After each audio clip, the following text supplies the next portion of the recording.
Assalamu alaikum, barkanku da sake kasancewa da mu a daidai wannan lokacin.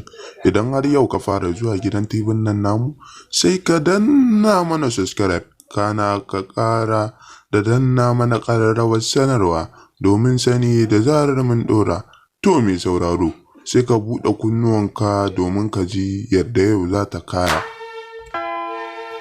Kamar yadda kuka sani, wannan ita ce Nafisa Abdullahi, shahararren jaruman nan ta cikin Kannywood, wadda tana ɗaya daga cikin jarumai wanda suka san me suka taka a cikin Kannywood. Wancan kuma shine Malam Aminu Saira, babban darakta a masana'antar nan ta Kannywood, wanda shi ma yana ɗaya daga cikin manyan daraktoci wanda suke taka rawarsu a cikin Kannywood, wanda shi ne ma ya ba da umarnin fim ɗin Labarina. Sai dai mutane suna ta cece-kuce a kan yadda yanzu shirin ya ce ba zai tafi da Nafisa Abdullahi ba, ko kuma wasu daga cikin mutane suke zargin ita ce ta ce ta bar shirin Labarina. Sai dai a bisa abubuwan da aka dudduba da shi kansa Malam Darakta Malam Aminu Saira ya faɗa cewa shi dai yana biyan ta kuɗin aikinta yadda ya kamata.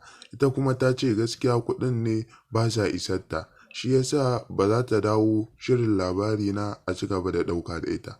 Hakan ne ya fusatar da Malam Aminu Saira, ya je ya ce ko da ita ko ba ita zai yi aikinsa, idan ma ba ita zai fi jin daɗi. Sai dai ita Nafisa Abdullahi ta taɓa baki ta ce ita hakan ya fi mata, dama ta fi so ta zauna inda aka san kariyarta, ba wai ta zauna tana yi wa mutum abu bai san ana yi mai ba.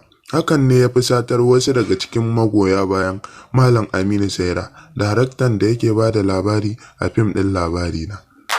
To, zababben labari kenan daga gidan TV Arewa Plus TV. Kada ku manta, ku danna mana subscribe, kana ku danna mana ƙararrawar sanarwa. Mun gode.